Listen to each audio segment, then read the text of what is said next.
Happy Sunday. This is Sunday School Simplified. If you haven't joined us before, this is where we take our Sunday school lesson and squeeze it into a short, sweet video. So, it is Transformation Sunday, and this is something that is new for me as we are about to venture on a journey of Lent leading us to Easter. This coming Wednesday is Ash Wednesday. And if you'd like to follow along with our scripture reading, it is Luke chapter 9, verses 28 through 36. And it tells the story of Jesus going up on a mountain, and he takes 3 disciples with him, Peter, John, and James. And I think, when you go up on a mountain, you think about going up on a mountain, there's lots of those times in the Bible. Moses stands out for me. Maybe to get away, get a break from everything. Mountains are quiet usually, and they're up high so you can see the vastness of God's creation.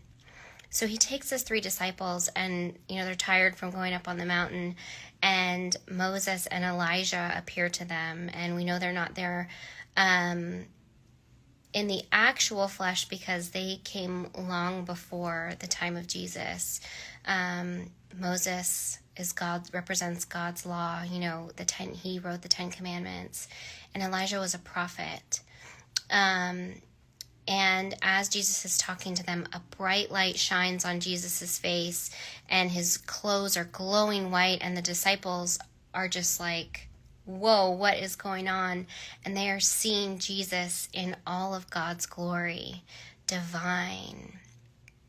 And I asked the kids, when they come down the mountain, and, Jesus says, there's different texts say different things, but Jesus says, don't share this until after I have risen. And it doesn't make any sense to them at all, obviously. But we will come to see what it means. But I asked the kids, have you ever worn a mask? Do you act differently at home with your parents, or even from your parents to being with your grandparents maybe, to how you act with your friends at school, or just your friends on a weekend cutting up? We all have different faces. I feel like that we show different people.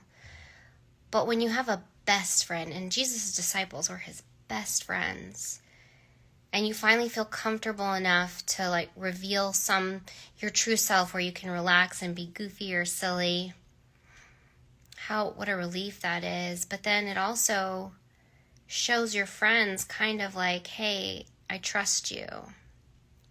I think of stories or shows where there's a prince or a princess like Aladdin, and Jasmine cloaks herself and hides that she's the princess so she can go into the market and shop unbothered, because you're treated differently if you're seen as royal.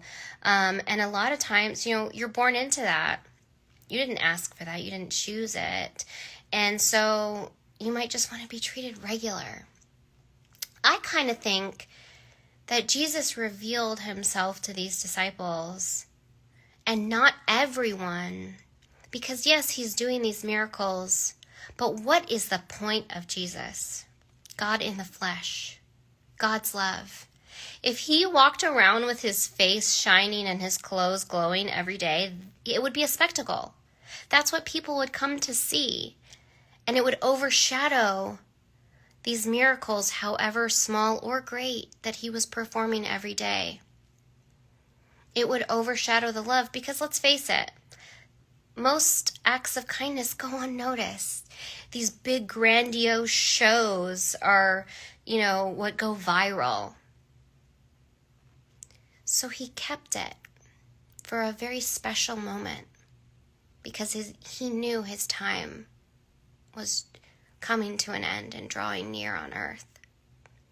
It makes me so emotional. He could have gone around shining, but he chose not to make sure that people focused on what was important, God's love. Now, what's going on in the world right now with Ukraine, that's what I'm noticing. that small acts of kindness, the bravery in the people that are not leaving the country but going back in to fight, to help the kids get out. I mean, that's what it's all about. We don't have to shine bright to show God's love. It's what we do in the little things every single day that make a difference. And that's what matters. I pray you have a healthy and safe week as we move forward into the Lenten season. That's Sunday School Simplified. Have a great day.